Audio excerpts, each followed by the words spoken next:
Welcome to the Playing Books podcast. We're the place where we take really informative books, unpack them, and pull out the core ideas, the principles you can actually use, like today. And today, we're diving into a book that feels, well, incredibly necessary right now. It's Peter Post's Essential Manners for Men: What to Do, When to Do It, and Why. Exactly. And this isn't just some dusty old rule book. Yeah. Peter Post, from the Emily Post family, he grounds this whole thing in reality. He actually used surveys, one in 2002 and then another follow-up in 2011. Right. Tracking how men's behavior was seen, how things maybe shifted over that decade, but also where the real sticking points, the frustrations, still were. So our mission for this podcast episode is pretty clear. We want to pull out the practical stuff, the surprising insights, maybe even some uncomfortable truths from this book that you, our listeners, can use to, navigate life a bit better, socially, professionally, even at home.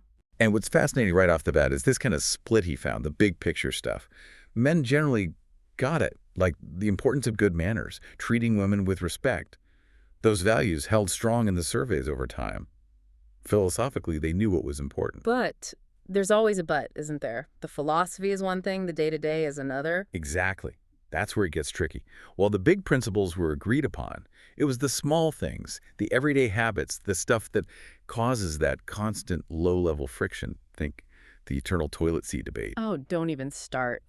Right. Those showed changes, or sometimes just persistent failure.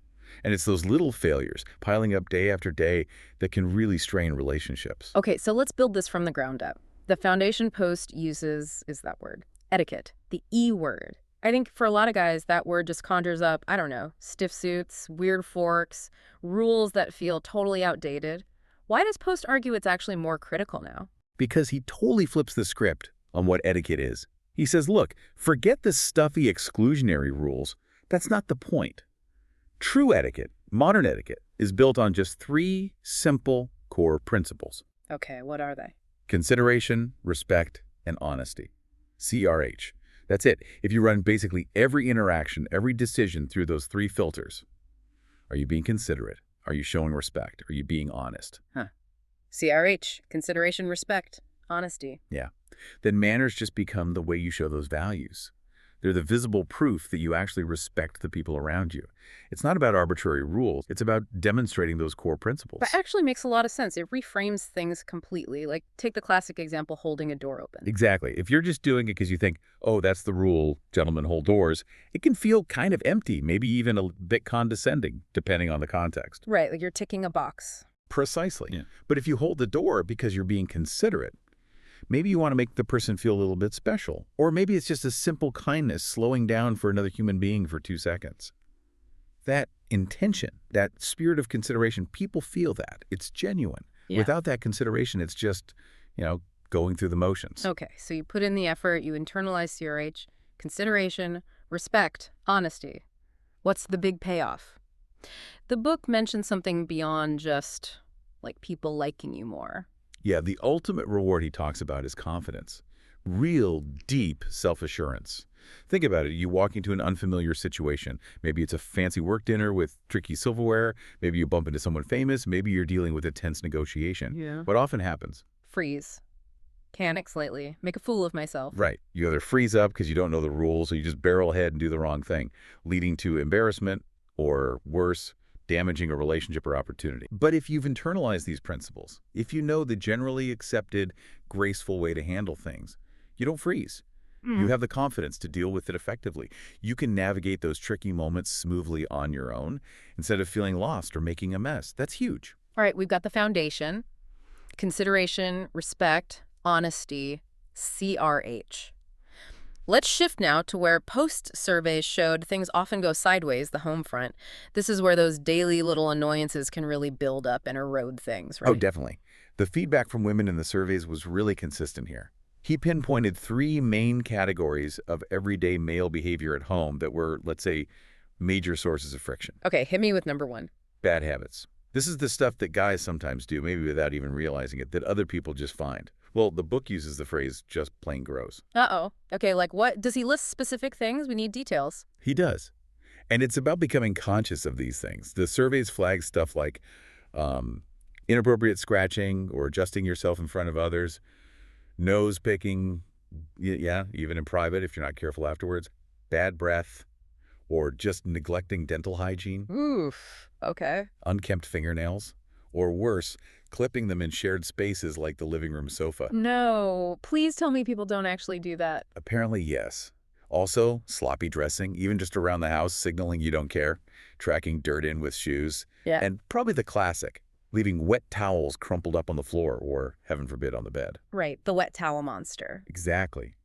These seem like small personal maintenance things, but they send a signal, right? A signal of lack of consideration for shared space, for your partner's comfort, for basic cleanliness. It really comes back to that idea of seeing yourself through someone else's eyes, doesn't it? Even for the tiny stuff. Absolutely.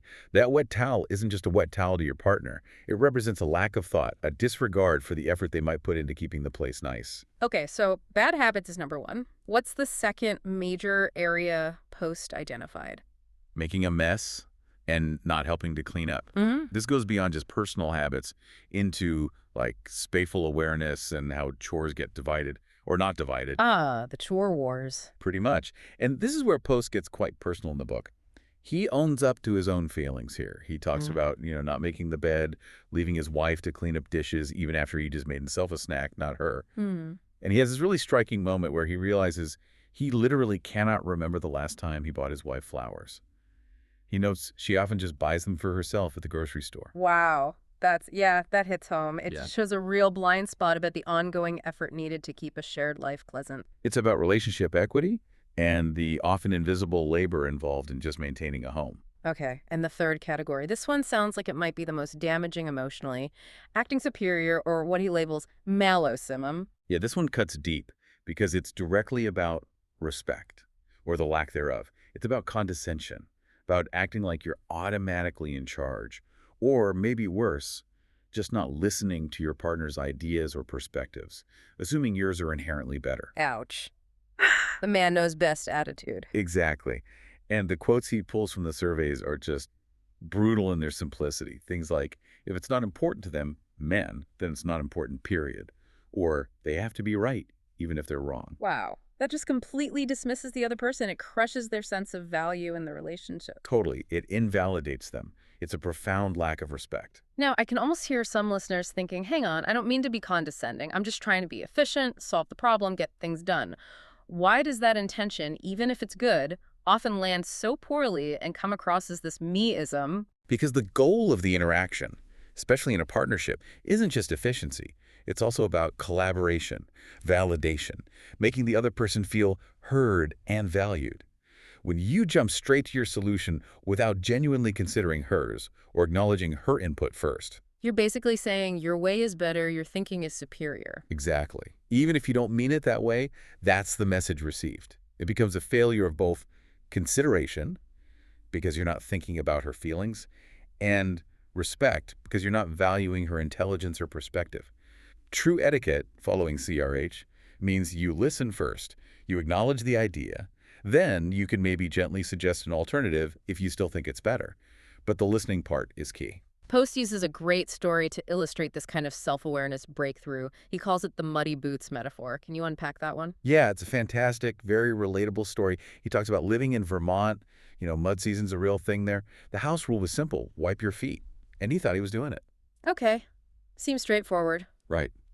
But one day, he comes in, thinks he wiped his feet, but still tracks mud across the clean floor.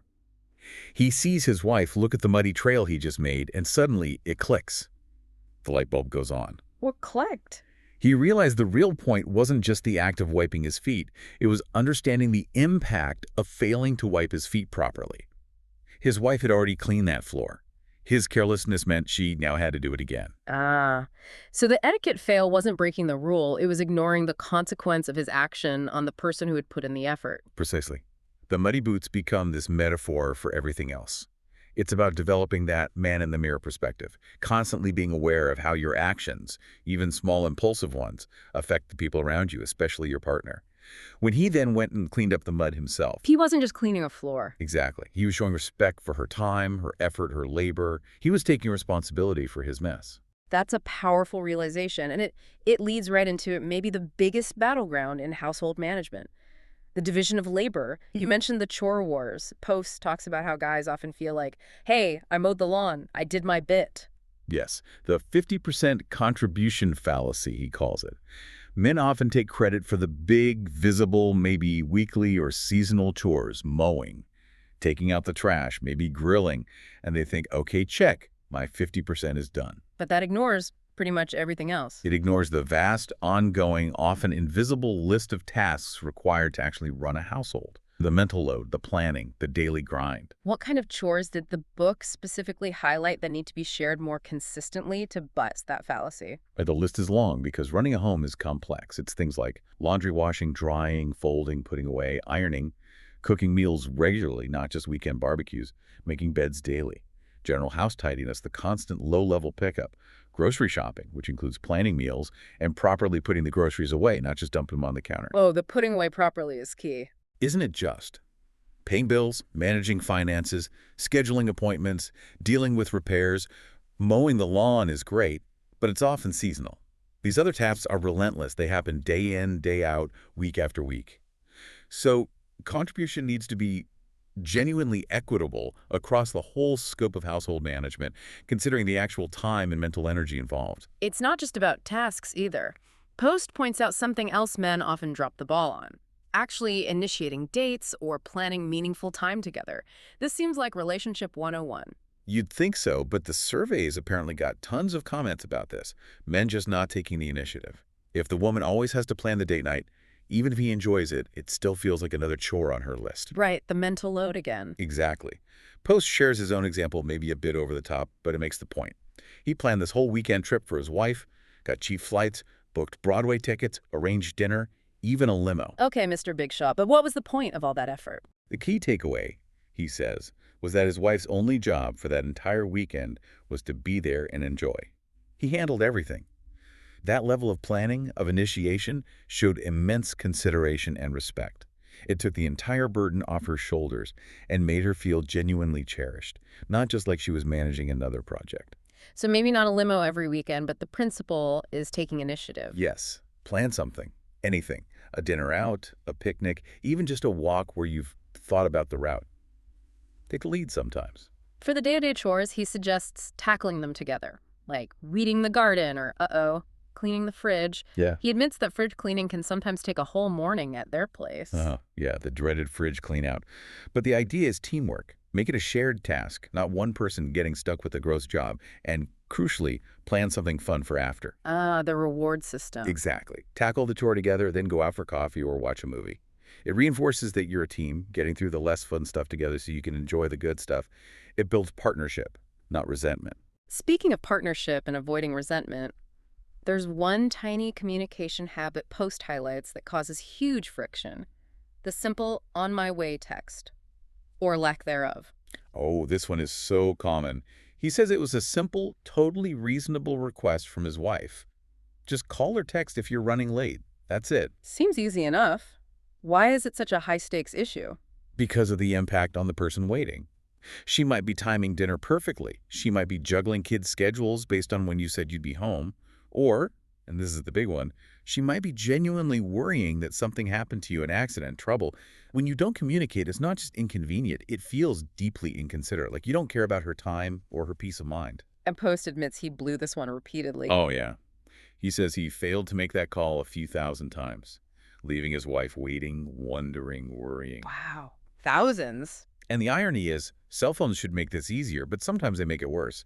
We get distracted, we assume they know, we forget. So his simple peace-bringing solution. Yes, send the text. Send the text. Specifically, he suggests firing off a quick, on my way home text before you even start the car. Just make it automatic. It takes 5 seconds. But it's a microactive consideration that prevents potentially hours of anxiety and simmering resentment back home. Peace achieved. Okay, moving inside the house now. Part 2 focuses on, let's call them the high conflict zones, the kitchen and the bathroom. Post argues these two rooms are really where daily consideration gets tested, and getting it right here can make a huge difference. Absolutely. They're the ultimate shared spaces, right? Constant negotiation, constant potential for mess and friction. If you can master the etiquette in these two spots, you're well on your way to a more harmonious home life. He calls the kitchen the soul of the home. And he uses another great personal story here, the sandwich metaphor. What was that about? It's about his own evolution. He describes how he used to make himself a sandwich. His focus was purely as fast as possible so you could get back to the TV or whatever he was doing. Get in, get food, get out. Minimum effort. Sounds familiar. Right. But one day, something his wife had said about the mess he leaves finally clicked. He stopped himself mid-sandwich making.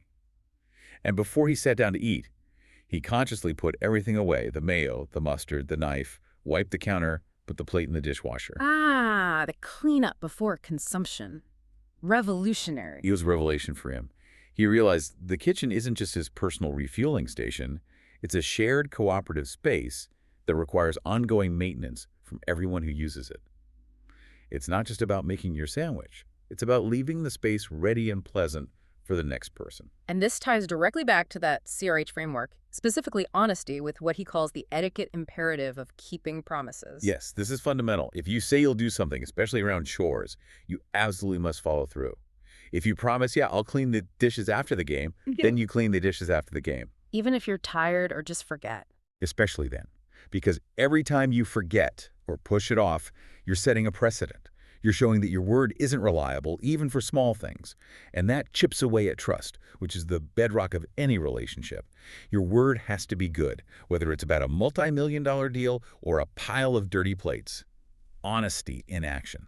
So what are the practical keys Post offers for actually holding up your end of the bargain in the kitchen consistently? He boils it down to 3 simple things, mostly about prevention and promptness. First, pitch in consistently with general tidiness. Don't wait until it's a disaster zone. Just wipe counters, put straight things away as you see them. Proactive. Second, clean up right after meals. Don't leave stuff sitting there to get crusty and gross. Deal with it immediately. It's usually faster than anyway. Makes sense. And third, tackle the counter creep. You know, the daily accumulation of mail, keys, bags, coats, random junk that just seems to materialize on kitchen surfaces. Deal with that stuff daily. Put it where it belongs. It stops the kitchen from becoming overwhelming. Right. Keeping the entropy at bay. Okay, let's brace ourselves and head into the bathroom. Post says the surveys found basically one group of people who have 0 problems sharing a bathroom. Yeah, the lucky ones with 2 bathrooms. For everyone else, it's all about communication and scheduling. So less about rules, more about talking. Exactly. It's pure coordination. He gives a simple example. Hey, why don't I shave while you shower? Then when you get out, the sink is all yours. It's just clearly stating needs and figuring out a sequence so you're not literally bumping into each other or getting frustrated waiting for the mirror or the sink. Basic consideration and action. Okay, but now we have to address it. The Mount Everest of bathroom etiquette. The issue that has launched 1,000 arguments. The toilet seat dilemma. Post calls this the crucial 3 a.m. challenge. He does. And it's fraught with peril in that half-asleep state. He identifies 2 major ways men can mess this up, causing maximum middle-of-the-night distress. Lay them on me. Transgression number 1. Transgression 1, the classic blunder. Forgetting to put the seat down after you've lifted it. So the next person, likely female, stumbles in half awake, sits down expecting a seat, and gets an icy, shocking plunge into the bowl. Post basically says, woe betide the man who causes this. Right. Cold porcelain awakening, not good. What's transgression 2? This one might be less obvious to some guys. Transgression 2 is forgetting to put the seat up in the first place if you're standing, or perhaps having, let's say, imperfect aim while standing. The result is leaving a wet, or worse, dirty seat for the next person to discover. This is just a massive failure of basic hygiene and consideration. So the endless debate about whether the default should be seat up or seat down kind of misses the point. According to Post, yes. The real point isn't whose preference wins. It's about consistency and, frankly, avoiding trouble. He pragmatically concludes that ensuring the seat is down and clean after you use it is simply the required task to make life easier and more pleasant for everyone sharing that space. Sometimes the best reason to do the right thing is just to prevent unnecessary conflict and show basic consideration. Okay, seat down and clean, got it. But wait, there's more. We can't leave the bathroom without discussing toilet paper etiquette. Ah, yes, the empty roll crisis. Equally critical. What's the rule here? It seems simple, but clearly it's a pain point. The mandate is twofold. First, always be aware of the supply level. If the current roll is getting low, know where the spare rolls are kept, and ideally bring one within easy arm's reach before the critical moment arrives. No one deserves that moment of panic and desperate searching. Preemptive action. I like it. But even better, Post says. Don't just leave the spare roll sitting there. If you finish the roll, take the 5 seconds required to actually replace it on the dispenser. Don't leave it for your partner to do later. It's another tiny act of proactive consideration that prevents future frustration. Simple, but significant. All right, let's step outside the home now for part 3. We're looking at social interactions, digital communication areas where first impressions and ongoing respect are constantly being made or broken.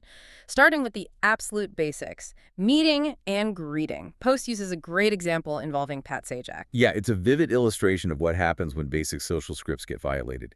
He describes a scene from Wheel of Fortune where a contestant wins big. Pat Sajak extends his hand for the customary handshake. Right, the congratulatory handshake. But the winner completely ignores Sajak's outstretched hand, turns abruptly, and kisses his wife instead, leaving Sajak just standing there, hand out, looking awkward on national television. Ouch. Cringeworthy. Totally. And the point is, good manners, these expected social rituals, they're like the oil that keeps the social machinery running smoothly. When someone unexpectedly breaks the script, it causes confusion, awkwardness, sometimes even hurt feelings. Etiquette provides that predictable, smooth interaction.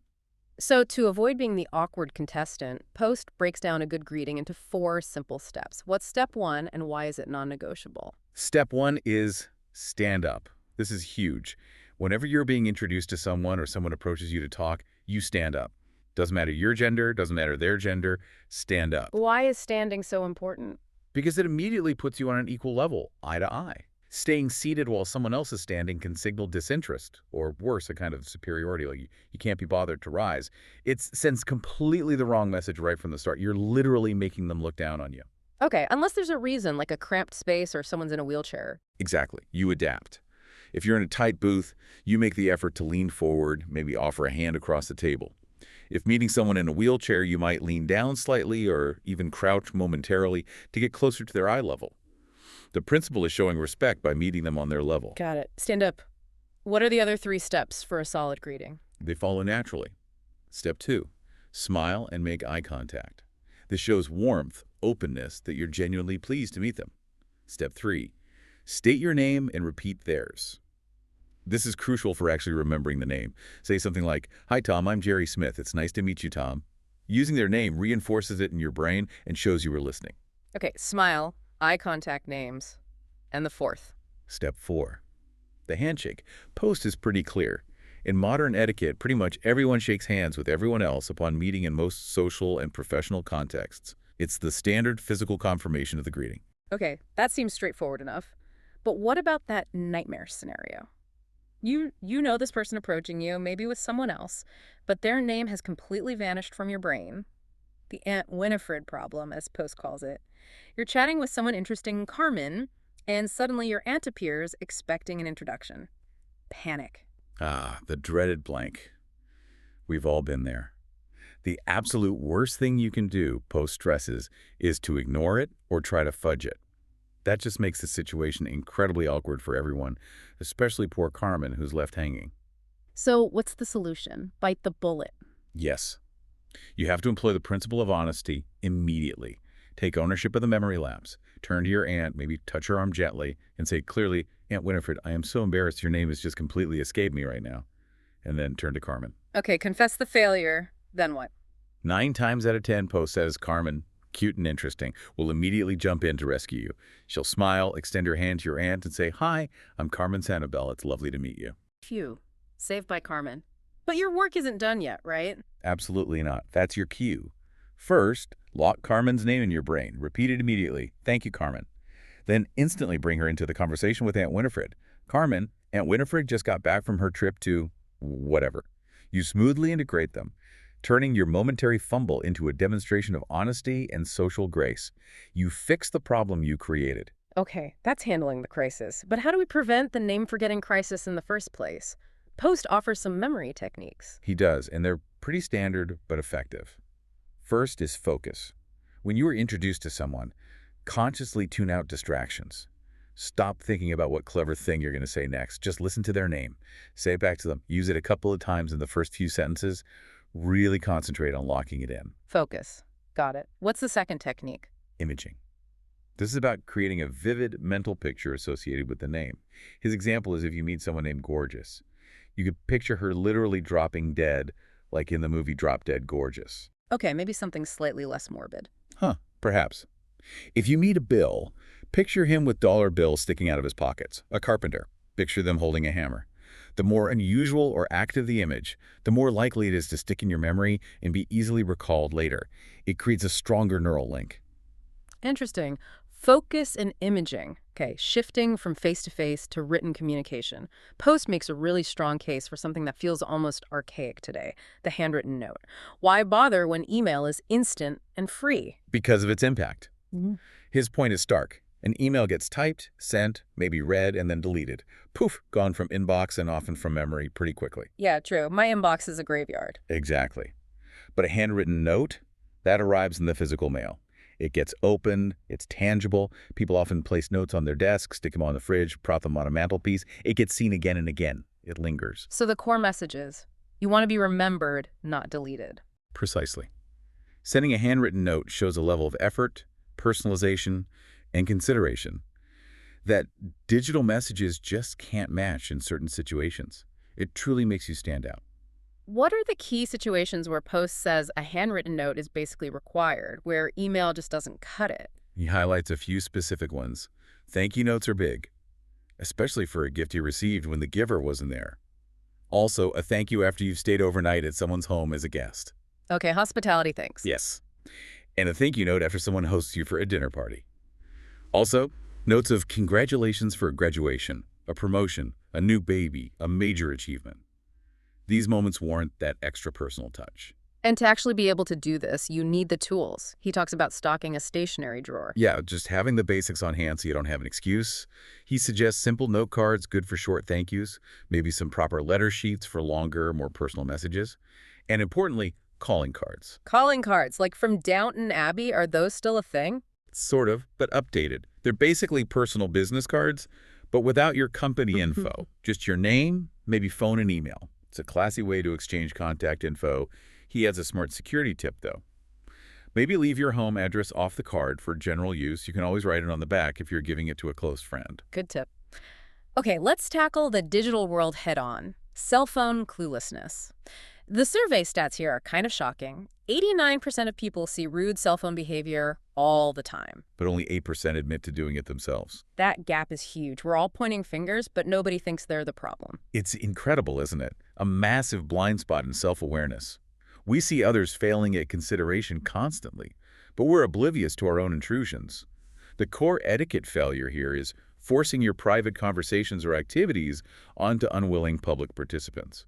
Post uses the airport anecdote for this. Yeah, the classic example. A woman talking super loudly on her phone about complicated dinner plans while waiting at the gate. She's completely oblivious, going on and on. It gets so loud and detailed that eventually a total stranger taps her on the shoulder and gives her restaurant recommendations based on her conversation. Uh-huh. That's funny, but also mortifying. Exactly. And beyond just being annoying or awkward, there's a real danger, right? What if that loud conversation wasn't about dinner plans? What if it was about confidential business strategy or sensitive personal medical information or just gossiping nastily about someone? You're broadcasting that to everyone within earshot. It's a huge breach of consideration and basic boundary awareness. So what's the simple rule for using phones in public? If you absolutely must take or make a call, excuse yourself and move to a more private area. Step outside, find an empty corner. Don't subject everyone around you to your call. And the absolute golden rule, especially for meals or meetings, phone off, or at least on silent and completely out of sight. Put it away. Signal that the people you are physically with have your full attention. That's basic respect. Okay, final digital pitfall. Email errors. Specifically, the danger zone created by helpful features like autocomplete. Oh, this one can be catastrophic. He uses the perfect example. You start typing S-A-R-A, intending to email your colleague Sarah about a project. But autocomplete helpfully fills in Sarah, who happens to be the client you were just about to complain about in that email. Ooh, no. Click send too fast and disaster. Complete disaster. Confidential information, complaints, sensitive data accidentally sent to the entirely wrong person. Autocomplete makes it easy, but it doesn't remove your responsibility. This comes back to honesty and consideration. Be honest about who needs to see this message. Be considerate enough to double-check the recipient before hitting send, especially with sensitive stuff. Slow down for 2 seconds to avoid major regret. Okay, final section, part 4. We're navigating what Post calls social and professional minefields. These are specific situations where etiquette, or the lack of it, really comes to the forefront. Let's start with, surprisingly maybe, fitness and sports. The gym seems like it should be a place of self-focus, but apparently it's rife with etiquette violations. Oh, absolutely. According to the 2011 survey data especially, the gym was a hotbed of complaints. And the number one biggest issue, reported overwhelmingly by both men and women. Let me guess, leaving gross, sweaty equipment. Bingo. Failing to wipe down machines and weights after use. People use terms like, so gross. It's a massive failure of basic consideration and hygiene. You picture Mr. Buff finishing his set, hopping off the bench press, leaving that glistening puddle of sweat for the next unsuspecting person. It's just repulsive. It really is. And it's not just unpleasant, it's unsanitary. The solution is incredibly simple. Take the towel provided, spend 10 seconds wiping down the surfaces you touch the seat, the handles, the bench. Even if you're flying high on endorphins, just do it. It's a small act that shows respect for the shared space and the people using it after you. It actually makes a positive impression. Okay, wiping down is crucial. What's next on the gym grievance list? The unwanted stare. How does Post define a difference between just looking and staring, and why is it about respect? It's a subtle but important distinction. A look is usually brief, part of just scanning your surroundings as you move around. Your gaze might momentarily land on someone, but you're not fixated. A stare, on the other hand, is prolonged, focused, and often feels invasive or objectifying. And women especially know the difference instantly. They absolutely do. They know when a guy is looking at them versus just looking past them. And they definitely know when a guy is staring pointedly at their body, their chest, their legs, whatever, instead of engaging with them as a person. The advice is simple. Be aware of where your eyes are going. Look, don't stare. And when you do interact or speak with someone, make a conscious effort to focus on their eyes. It signals respect for them as an individual, not just an object to be visually consumed. Okay, look, don't stare. Focus on the eyes. Got it. Then there's grunting. We've all heard it. The loud exhales during heavy lifting. Yeah. When does that cross the line from necessary effort to just annoying? It crosses the line when it becomes performative, excessive. There's a difference between a forceful exhale needed for exertion, like a whoosh or a tight grunt, and these incredibly loud, attention-seeking roars or groans that echo through the entire gym. The ones that make everyone turn around? Exactly. The surveys showed this really irritates both men and women. One respondent nailed it. You're just showing off. It violates consideration because you're forcing everyone else to listen to your noisy display. It's about drawing attention to yourself, not just about the lift. And this ties into the broader complaint about the macho man archetype at the gym. Yeah, the surveys listed behaviors associated with that. Things like acting like Rambo, constantly flexing and admiring themselves in every mirror, trying to lift way more weight than they can actually handle safely just to look tough. Yeah. It all comes back to a failure of consideration. And maybe honesty, too. Are you there to genuinely work out or just a peacock? Okay, let's escape the gym and head toward situations involving money and social graces. Tipping. This can feel really awkward if you're unsure. Yeah. Post gives some concrete guidelines. Yes, and knowing the expected range really boosts confidence. He provides some specifics. For barbers, aim for 15–20%, and it's often easiest just to round up to the nearest dollar or two. Taxes, around 15%, but he adds a minimum never tip less than 50 cents, even for a short ride. Okay. What about parking in hotels? Valet parking, generally $1 to $3 when they bring your car back, maybe up to $5 in big cities or fancy places. Hotel bellman. $1 per bag is standard, but with a minimum of $2 total, even if you only have one small bag. Good benchmarks. Now, the tricky one. The wine steward, or sommelier. Let's say you splurge on a really expensive bottle, maybe $400. The standard 20% tip on that is $80. That feels steep. Do you really have to tip that much? Post's take is, yes, absolutely. He connects it back to the experience you chose to purchase. If you have the means and desire to buy a $400 bottle of wine, you implicitly accept the associated service cost. The sommelier provided expertise, guidance, and service related to that luxury item. So complaining about the tip after enjoying the fancy wine is bad form. It's worse than bad form. He implies it's a failure of honesty. You knew, or should have known, that high-end service comes with a corresponding expectation of gratuity. Trying to skimp on the tip after indulging is essentially trying to get the full experience without paying the full price. It's part of the cost of admission for that level of dining. Pay it graciously. Okay, that makes sense. Now, an even more common social minefield. Splitting the bill, especially when different people order vastly different amounts. He uses the dawn scenario. Can you describe that? Sure. Imagine 3 couples out for dinner. Two couples go all out appetizers, expensive entrees, maybe a couple of bottles of wine, but the third couple, Don and Mary, are being more frugal. Maybe they just have main courses and water. Okay, that happens all the time. Right. Then the bill comes. If someone just says, let's split it 3 ways, Don and Mary end up paying way more than their actual share. They're subsidizing the other couple's choices. And inside, Don starts to feel resentment building up. Yeah, that silent seething is toxic, and it usually comes out awkwardly later. Exactly. Don might snap or make a passive-aggressive comment when the check arrives, Hmm. making everyone uncomfortable. The failure here is the lack of proactive communication and honesty before the awkward moment. So what's the considerate, honest way to handle this, according to Post? The key is dealing with it before you even get to the restaurant, or at least discreetly before the bill comes. One of the men in the group should ideally talk to the other guys privately. Lay out the potential issue. Hey, looks like Don and Mary are ordering lighter tonight. How should we handle the bill fairly? And what are the options? 2 main options. Option 1. Politely ask the server early on for a separate check, just for Don and Mary. Totally fine to do. Option 2. When the single bill comes, quickly help Don and Mary figure out their share, plus a fair tip, let them put in cash for their amount, and then the remaining couple split the rest of the bill. Either way, you address it up front, honestly, and calmly. Precisely. It avoids the resentment, prevents the public awkwardness, and ensures everyone pays fairly. It's a perfect example of how applying a little etiquette, proactive consideration, and honesty gives you the confidence to solve a common social problem smoothly, instead of just letting it fester. Okay, last stop. The workplace. Post argues that professional success often hinges less on technical skills and more on, well, not being annoying. The surveys highlighted 3 main workplace complaints about men. Yeah, and they really show how crucial interpersonal skills are.